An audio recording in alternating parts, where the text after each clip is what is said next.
today we talk about how can you disable notifications on your Yelp app. We're going to figure out the solution or know how you can do that on your Yelp app. So all you have to do, so you just go down, you click here on more down here. When you just click here on more, it's going to take you to this list. Then all you have to do now, just go down here, you keep going down, then you click here on settings. So then it's going to take you to next step here. Then you click here on push notifications. Then it's going to take you to this list here. Click on notification categories here. Then it's going to take you to this list. Come here to all notifications. Click in this sign or this color. Like you see color, it's gone. That's my notifications. It's disabled with us now. And here can you disable it too.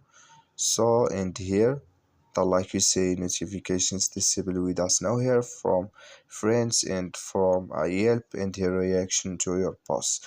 That's all you have to do. Thank you for watching. Don't forget to support us by liking, subscribe.